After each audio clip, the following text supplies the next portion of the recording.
Hello friends and welcome back to motor redefined. मैं हूं आपका होस्ट और दोस्त रिदम घोष और एक बार फिर मैं आप लोगों के लिए एक जबरदस्त राइड कंपैरिजन के साथ हाजिर हूं। जी हां दोस्तों, आज हम लोग राइड कंपेयर करने वाले हैं all new 2024 hero extreme 125R with its very tough competitor that is 2024 Honda SP 125।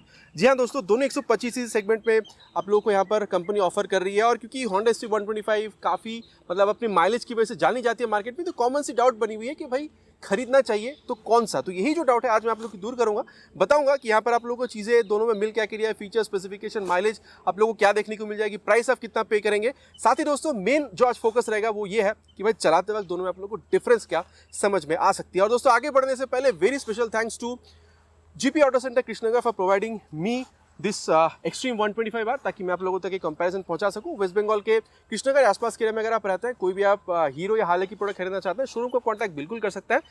Details अभी आपको आपकी स्क्रीन पर दिख गई होगी। तो चलिए दोस्तों स्टार्ट करते हैं। दोस्तों राइड कंपैरिजन पे जाने से पहले छोटी सी मैं वॉक अराउंड कंपैरिजन आप लोगों को बता दूं ताकि डिफरेंसेस के बारे में आप लोगों को पता चल सके। दोनों ही बाइकों में दोस्तों शुरुआत से अगर देखा जाए तो जो नॉर्मल की है वही मिलेगी, वेव की वगैरह नहीं है। अब दोस्तों प्राइस के बारे में बात करते हैं।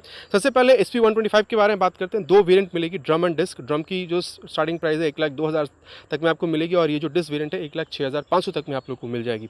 वहीं दोस्तों अगर आप लोग यहाँ पर एक्सट्रीम 125 में देख रहे हैं तो दो वेरिएंट आपको मिलेगा, integrated braking system and ABS वाली ब्रेकिंग सिस्टम के साथ। इंटीग्रेटेड ब्रेकिंग सिस्टम की प्राइस दोस्तों आप लोग को 1,10,000 से 15,000 के बीच में मिलेगी और ये जो आप ABS वाली वर्जन यहाँ पर देख पा रहे हैं टॉप मॉडल, इसकी प्राइस 1,15,000 से 20,000 के बीच में आप लोग को मिल जाएगी। मतलब दोनों की मॉडल की अगर आप लोग बेस मॉडल को कंपेयर करेंगे 6,000 से 8,000 रुपये तक का डिफरेंस, और अगर आप लोग यहाँ पर टॉप मॉडल देख रहे हैं 12,000 से 14,000 रुपये तक का जो डिफरेंस है वो आपको यहाँ पर देखने में मिल जाएगा। ठीक है दोस्तों, तो प्राइस के बारे में बात हो चुकी है। अब दोस्तों बात करते हैं कि चीज़ें आप लोग को और यहाँ पर मिल क्या क्या रही है।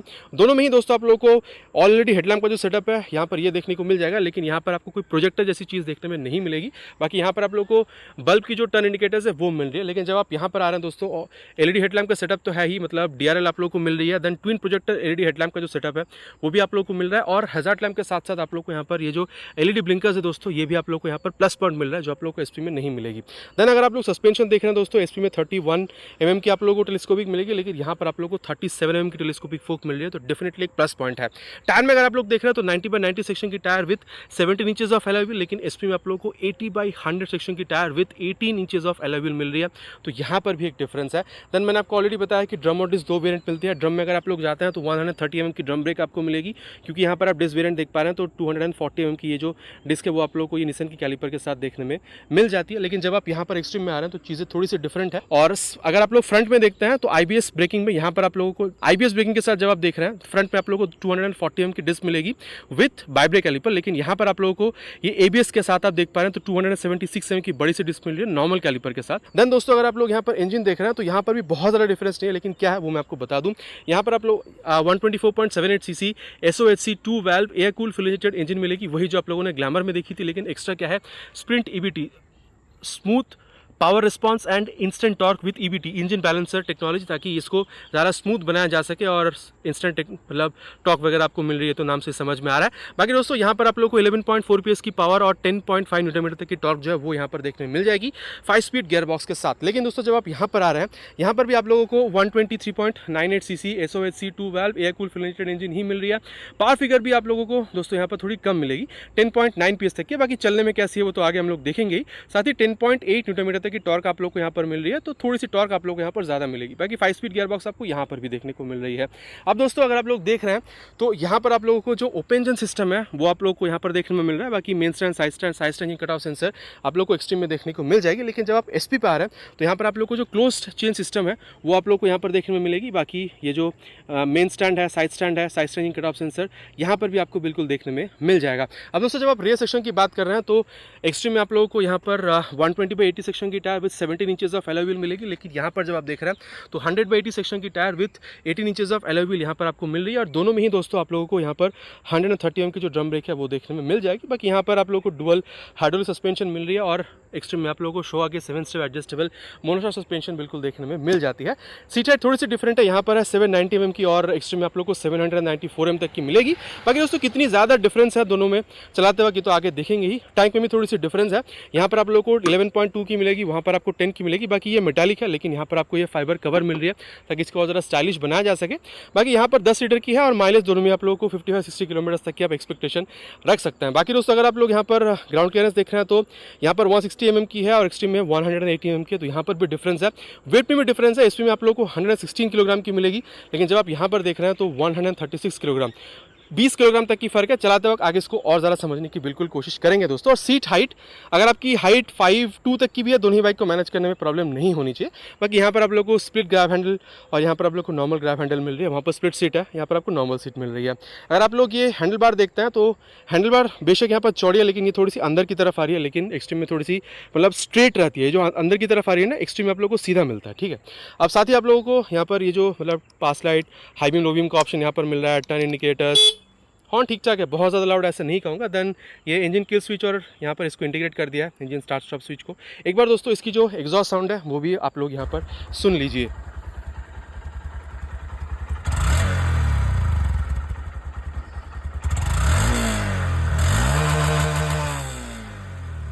ये दोस्तों आवाज़ आप लोगों ने यहाँ पर SP 125 की सुन ली। एक बार जो एक्सट्रीम 125 R है इसकी भी जो आवाज़ आप लोग सुन लीजिए।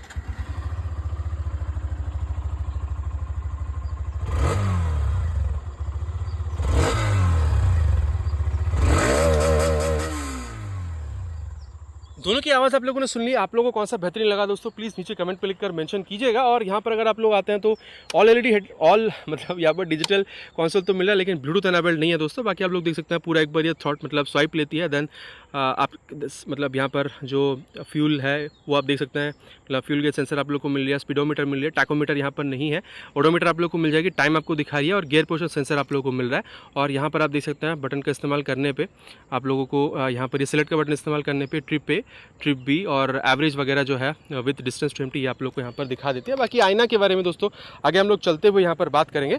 अब दोस्तों एक और बात है कि यहाँ पर जब आप आ रहे हैं तो जैसे मैंने आपको अभी बताया था कि पूरी तरीके से स्ट्रेट हैंडल बार आपको मिलती है। साथ ही दोस्तों एक चीज़ और है, यहाँ पर आप लोग को ये जो मोबाइल चार्जिंग पोर्ट है ये भी मिल जाएगा, जो SP में नहीं है। बाकी ये जो स्विच गेस क्वालिटी है डेफिनेटली यहाँ पर आपको चीज़ें थोड़ी प्रीमियम देखने को मिलेगी।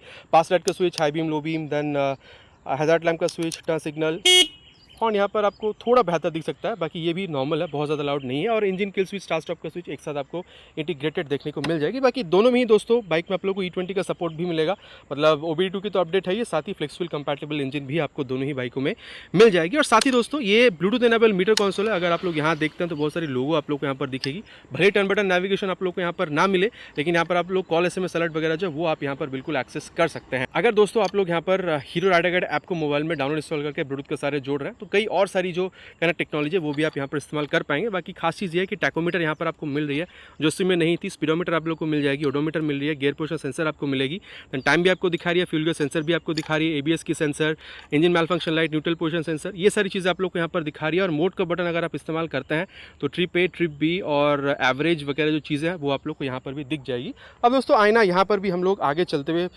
ज़्यादा इसके बारे में बात करेंगे कि भाई चलने में मतलब जब आप चला रहे हैं तो पीछे आप लोगों को जो व्यू है निकाल कर दे कैसा रही है। तो दोस्तों मोटा मोटा हम लोगों ने यहाँ पर छोटी सी वॉक अराउंड भी कर लिया। चलिए अब चलते हैं राइड पर एंड देन कंक्लूजन के बारे में बात करेंगे, कौन सा बाइक आप लोगों के लिए सही हो सकता है खरीदना। स्टार्ट करते हैं दोस्तों राइड कंपैरिजन को, स्टार्ट करते हैं विद SP 125 क्योंकि यहाँ पर आप लोगों को थोड़ी सी पावर कम मिलेगी, 10.9 PS की पावर, और एक्सट्रीम में आप लोगों को 11.4 PS तक की मिली थी, 0.5 आप कह सकते हैं कि PS कम है। अब दोस्तों सीट हाइट की जहाँ तक बात है ना, तो अब देखिए क्योंकि साइड स्टैंड लगी हुई है तो उसकी इंडिकेशन भी आप लोगों को यहाँ पर मिल रही है, मतलब साइड स्टैंड की कट ऑफ सेंसर तो यहाँ पर है ही। बाकी दोस्तों अगर आप लोग देख रहे हैं तो सीट कंफर्टेबल है, और अगर आपकी हाइट अराउंड 5'2" तक की भी है, मैनेज करने में आपको प्रॉब्लम नहीं होनी चाहिए, ठीक है। और स्पेशियस सीट है, चाहे आप बैठ रहे हो चाहे पिलियन बैठ रहे हो, ठीक है। और स्टार्ट करते हैं बाइक को। और एक बात है दोस्तों कि आप ना बाइक के काफ़ी अंदर बैठे हैं और हैंडल बार थोड़ी सी ऊंची है, तो डेफिनेटली आप थोड़ा सा अपराइट बैठ रहे हैं और पैर आपके ना काफ़ी सामने की तरफ है, और ये दोस्तों आप लोग को एक्सट्रीम में अलग मिलेगी, तो ये थोड़ा सा ध्यान पे रखिएगा, ठीक है। फुट पैक की जो मतलब सेटिंग है एक्सट्रीम में आप लोगों को थोड़ी सी पीछे मिलती है, तो ज़्यादा रियर फिटेड फुट पैक आपको मिलता है, ठीक है। तो ये पहला जो इंप्रेशन था दोस्तों वो मैंने आप लोगों को बता दिया है। बाकी एक बार इसको भगाते हैं भाई, डाउन करते हैं पहले गियर, सेकेंड गियर में है, फर्स्ट गियर में आए, ठीक है, ये भगाते हैं सेकेंड गियर में और ये थर्ड गियर में। पे देखो मतलब क्योंकि वेट कम है ना बाइक की, तो पावर टू वेट रेशियो बहुत सही है। मतलब 116 किलोग्राम की बाइक है यार, और एक्सट्रीम 136 किलोग्राम की। तो डेफिनेटली चलाते वक्त ये जो हल्कापन है वो तो आप लोगों को यहाँ पर महसूस होगा ही, ठीक है। तो ये एक बात तो है, क्योंकि 20 किलोग्राम हल्की है भाई, मतलब इसको आप हल्के में नहीं ले सकते हैं है ना। तो ये बात है, मतलब थोड़ी सी हल्की आपको यहाँ पर ये बिल्कुल महसूस हो रही है। और अगर आप लोड के साथ भी खींचने की कोशिश कर रहे हैं दोस्तों, तो मेरे हिसाब से आपको प्रॉब्लम बिल्कुल भी यहाँ पर नहीं होनी चाहिए। मतलब पावर के हिसाब से आपको कोई कमी यहाँ पर फील नहीं होगी। हाँ, अगर आप लोग डबल राइडर, अगर आप लोग मतलब पिलन के साथ राइड कर रहे हैं और आप लोग मतलब फर्स्ट गियर पे मतलब 30 पहुँचाने की कोशिश कर रहे हैं, तो शायद वैसी ना हो। लेकिन नॉर्मल राइड पे अगर आप लोग पिलन के साथ भी राइड कर रहे हैं, तो मेरे हिसाब से बहुत ज़्यादा पावर की कमी यहाँ पर आपको फील नहीं होगी। और अब डेफिनेटली दोस्तों 125 सीसी के हिसाब से इनिशियल टॉर्क में, इनिशियल रिस्पॉन्स में आपको कोई कमी फील यहाँ पर नहीं होगी, ठीक है। अब दोस्तों, अब जैसे मैं आपको बता रहा था कि अपराइट राइडर पोजीशन है, तो लॉन्ग राइड्स के लिए प्रेफरेबल तो है ही, और स्पेशियस सीट भी है। चाहे आप बैठ रहे हो, चाहे आप पिलन के साथ बैठ रहे हो, कोई प्रॉब्लम आपको वैसे फील नहीं होगी, स्पेशियस सीट है, ठीक है। और एक बात है दोस्तों, जब आप यहाँ पर ये क्लच देख रहे हैं ना, तो क्लच मिड साइड पर है, ना बहुत ज़्यादा सॉफ्ट, ना बहुत ज़्यादा हार्ड। बाकी ये थोड़ी सी डिफरेंट है अगर आप लोग एक्सट्रीम देखते हैं। बाकी कैसी है आगे बात करेंगे एक्सट्रीम चलाते वक्त। और अगर आप लोग यहाँ पर ये मतलब गियर शिफ्टिंग वगैरह देख रहे हैं, तो हल्का सा एक एफर्ट लग रहा है, क्लिक सा साउंड मिल रहा है और स्मूथनेस के साथ शिफ्ट हो रही है। तो ये एक बात है, मतलब ऐसा नहीं है कि भाई गियर फंस रही है कहीं पे। अब दोस्तों ट्राइड एंड टेस्टेड मॉडल है, अब होंडा की गियर है भाई, मतलब होनी भी नहीं चाहिए कोई प्रॉब्लम, है ना। तो हो भी नहीं रही है। और दोस्तों अभी हम लोग जैसे हर वीडियो में आप लोगों को बताता हूँ, इसकी जो परफॉर्मेंस टेस्ट है, मतलब एक्सेलरेशन टेस्ट, वो कर लेते हैं, ठीक है। देन इसकी जो परफॉर्मेंस है, चाहे वो मतलब वाइब्रेशन हो, या फिर आप कह सकते हैं कि स्टेबिलिटी हो, या फिर कंफर्टेबल क्रूजिंग स्पीड, उसके बारे में आगे अभी यहाँ पर बात करेंगे। तो चलिए दोस्तों स्टार्ट करते हैं इसको। पहले चलिए दोस्तों स्टार्ट करते हैं। फर्स्ट गियर पे रख दिया है 3 हॉर्न के साथ।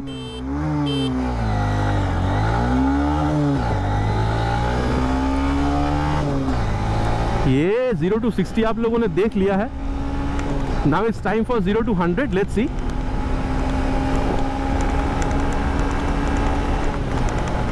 फिफ्थ गियर पे हम लोगों ने इसको शिफ्ट भी कर दिया है। ये 100 भी आप लोगों ने देख लिया। अब दोस्तों मैं ये कहना चाहूँगा भाई कि 80 के बाद हल्का सा वो वाइब जो आपको समझ में आएगी, मतलब आपके फुट पेग पे। बाकी 80 के पहले बहुत ज़्यादा आपको वो वाइब्रेशन जो समझ में नहीं आएगी। इन शॉर्ट में कह सकता हूँ कि 80 किलोमीटर/आवर तक की भी अगर आप स्पीड मेंटेन कर रहे हैं, तो आराम से आप राइड कर सकते हैं, कंफर्टेबल क्रूजिंग स्पीड में, उसको कहना चाहूँगा। बाकी अगर आप लोग स्टेबिलिटी देख रहे हैं दोस्तों, तो 90-100 बाकी रोड तो काफ़ी अच्छी है, मुझे बहुत ज़्यादा समझ में नहीं आई है यहाँ पर कुछ स्टेबिलिटी में प्रॉब्लम। हाँ, 100 के ऊपर क्या हो सकता है दोस्तों, वो मैं आप लोग को अभी नहीं बताऊँगा। लेकिन 100 तक भी अगर आप देख रहे हैं, मतलब 80-90 तक भी अगर आप देख रहे हैं ना, तो स्टेबिलिटी में आपको यहाँ पर बहुत ज़्यादा प्रॉब्लम नहीं फील होने वाली है। और दोस्तों अब यहाँ पर इसकी जो ब्रेकिंग है उसको भी हम लोग यहाँ पर टेस्ट करेंगे, ठीक है। यहाँ पर सबसे पहले इसको हम लोग 60 तक ले चलेंगे। बाकी यहाँ पर ABS तो नहीं है, 60 तक इसको ले चलेंगे। देन इसकी जो फ्रंट ब्रेक है उसको टेस्ट करेंगे। चलिए पहले ट्राई करते हैं। ये 60 पे फ्रंट ब्रेक अप्लाइड।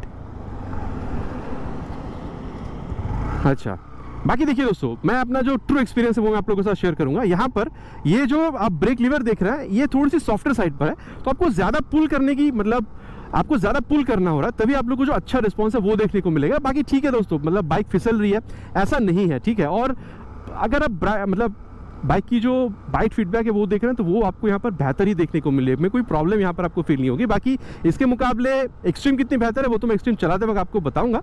और चलिए अब इसकी जो रियर ब्रेक है दोस्तों, इसको भी हम लोग ले चलते हैं। बाकी इसको 60 तक ले चलने के बाद अप्लाई कर चुके हैं हम लोग।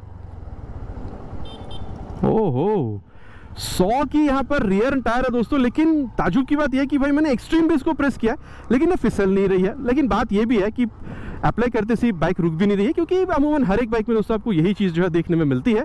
और जो किया दोस्तों इसकी मतलब ये प्रोग्रेसिव नेचर, ठीक है। और अब दोस्तों बाकी रियर ब्रेक में ABS तो है नहीं, फिसल सकती है, तो रोकना कैसे है। चलिए इसको ले चलते हैं पहले 60 तक, एंड देन मैं आपको बताता हूँ। पहले रियर एंड देन संग बाद फ्रंट ब्रेक को अप्लाई करना है, और ये front brake with rear brake applied. पहले रियर एंड देन फ्रंट। एक बात तो है दोस्तों, मतलब ये आपको बढ़िया जो ब्रेकिंग रिस्पॉन्स है ना, वो ये बाइक बिल्कुल निकाल कर देती है, इसमें कोई दुराह नहीं है, ठीक है। और अगर आप लोग दोस्तों इसकी ये सस्पेंशन देख रहे हैं, तो भाई ट्राइड एंड टेस्टेड मॉडल है, मिड साइड पर है। आप अगर इस तरीके के गड्ढे पर भी बाइक को उतार रहे हैं ना, थोड़ा बहुत अगर गड्ढा भी है, तो ये आराम से झेल जाएगी। और अगर मतलब जैसे मैं आपको बता रहा था, यहाँ पर अगर आप लोग इसको 80-90 तक भी खींच रहे हैं, तो भी आपको स्टेबिलिटी में कोई प्रॉब्लम नहीं है। और ये एक बार दोबारा दोस्तों इसको गड्ढे पे उतारते हैं, पानी पे तो नहीं लेकिन गड्ढे पे, तो ये सारी जो प्रॉब्लम है ना दोस्तों, ये आप लोग इस बाइक में फेस नहीं करेंगे। मतलब चाहे वो आप हाई स्पीड्स पर भी जा रहे हो, या फिर आप थोड़ा बहुत कॉर्नरिंग भी कर रहे हैं, तो अगर आप गड्ढे पर भी जा रहे हैं, in every situation every condition आपको ये बाइक आपके साथ निभाती हुई बिल्कुल नजर आएगी। तो ये एक बहुत बढ़िया बात बनती है इस बाइक में, और कहीं ना कहीं इसीलिए भी इस बाइक को बहुत ज़्यादा पसंद भी करी जाती है। बाकी माइलेज किंग तो ये है ही, 55-60 तक की भी माइलेज मिल जाती है इस बाइक में। और वही दोस्तों अगर आप लोग हैंडलिंग देख रहे हैं तो ये जब आप कर रहे हैं ना, 116 किलोग्राम की ये जो वेट है, ये मतलब भाई ये बाइक लाइट है, ये आपको बिल्कुल समझाती है कि भाई ये बाइक लाइट है, ठीक है। और हैंडलिंग की जब बात हो रही है दोस्तों, मैं जैसे मैं आपको पहले ही बता रहा था, बाइक के अंदर बैठे हैं, हैंडल बार थोड़ी सी ऊंची है, तो एक अलग हैंडलिंग मतलब वो जो फील है वो आप लोग को मिले, कॉन्फिडेंस इंस्पायर करती है ये, स्पेशली ये जो सिटिंग पोजीशन है, ठीक है। और बाकी अगर आप राइडर है, पिलियन है, स्पेशियस सीट है, फुटपैग सामने की तरफ है, बिल्कुल अपराइट बैठ रहे हैं, तो एक आप कह सकते हैं कि मतलब लॉन्ग राइड्स के लिए प्रेफरेबल है। रियर मिरर अगर आप लोग देख रहे हैं, रियर व्यू मिरर, तो वो भी अच्छा खासा जो व्यू है वो निकाल कर दे रही है। बाकी यहाँ पर टैकोमीटर तो नहीं मिलते, लेकिन स्पीडो ओडो तो आप लोगों को यहाँ पर मिल ही रही है, गियर पोजीशन सेंसर भी है। तो बाकी आप कह सकते हैं दोस्तों काफ़ी इजी टू राइड बाइक है, और डेली अगर आप लोग चलाना चाहते हैं तो उसके लिए तो ये बाइक आप लोगों को बहुत बेहतरीन बिल्कुल समझ में आ सकती है। मतलब 1,02,000 से 1,06,000-1,07 हज़ार तक की बजट में बहुत बढ़िया बाइक है। और चलिए दोस्तों अब इसकी कंपटीशन पे चलते हैं, मतलब जो कि एक्सट्रीम 125 आ रहा है, देखते हैं कि उसके मुकाबले वो कितना अच्छा रिस्पॉन्स आप लोगों को निकाल कर दे सकती है। और दोस्तों राइड कंपेरिजन करते हैं, बाकी ब्राइटनेस थोड़ी कम हो चुकी है, no but please excuse us, बहुत मुश्किल से हमें एसपी मिली थी, और जब मिली है मैं आप लोगों के लिए कंपैरिजन लेकर हाजिर हूँ। तो चलिए दोस्तों स्टार्ट करते हैं अब। First gear, second gear, third gear. एक ताजुब की बात बताऊं दोस्तों, ये 20 किलोग्राम भारी है, लेकिन ट्रस्ट में चलाते वक्त आपको वो फील नहीं होगी।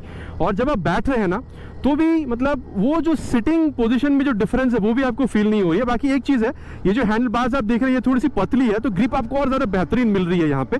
बाकी मैंने कहा था कि ये थोड़ी अंदर की तरफ आती है एसपी में, लेकिन ये हैंडल बार आप लोगों को स्ट्रेट मिल रही है, तो थोड़ी सी डिफरेंट फील तो है, लेकिन सिटिंग पोजीशन हिसाब से बहुत ज़्यादा आपको जो डिफरेंस है वो फील नहीं होगी।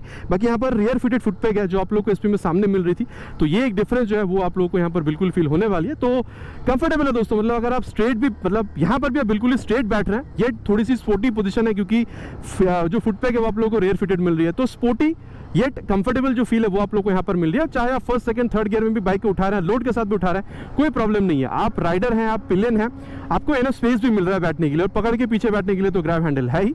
तो ये बात है दोस्तों, मतलब इनिशियल इंप्रेशन। अब जैसे मैं आपको बता रहा था कि भाई यहाँ पर एक फ़र्क है, अगर आप लोग यहाँ पर ये क्लच देख रहे हैं ना, तो ये थोड़ी सी लाइटर है अगर आप लोग इसको SP 125 से कंपेयर कर रहे हैं, ठीक है। और वही दोस्तों अगर आप लोग ये गियर शिफ्टिंग वगैरह देख रहे हैं, तो यहाँ पर भी मैं कहूँगा दोस्तों तो वही सेम जो फीलिंग है वो आप लोगों को मिलेगी। मतलब हल्के से क्लिक साउंड के साथ, वो जो हल्का सा एफर्ट के साथ आप लोगों को जो गियर शिफ्टिंग है वो हो जाती है, स्मूथनेस के साथ होती है, ठीक है, कोई प्रॉब्लम आपको फील नहीं होती है। और चलिए दोस्तों अब यहाँ पर भी इसकी जो एक्सेलरेशन टेस्ट है वो करते हैं, देन इसकी जो परफॉर्मेंस उसके बारे में आगे बात करते हैं। स्टार्ट करते हैं। फर्स्ट गियर में मैंने इसको रख दिया है 3 हॉर्न के साथ।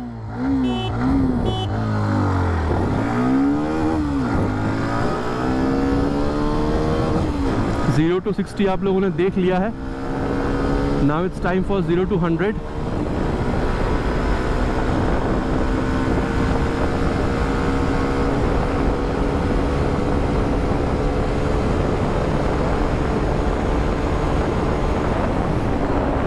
तो ये 0 to 100 भी जो है वो भी आप लोगों ने यहाँ पर देख लिया। अब डेफिनेटली दोस्तों अगर आप लोग यहाँ पर एक्सेलरेशन देख रहे हैं तो भले 0 to 60 शायद SP बेटर है क्योंकि वहाँ पर वेट थोड़ी कम है, लेकिन अगर आप लोग टॉप एंड परफॉर्मेंस देखते हैं, एटलीस्ट 0 to 100 भी अगर आप लोग देखते हैं तो मेरे हिसाब से एक्सट्रीम बहुत करीब चली जाती है उसकी, या फिर उसको मतलब मात भी दे सकती है।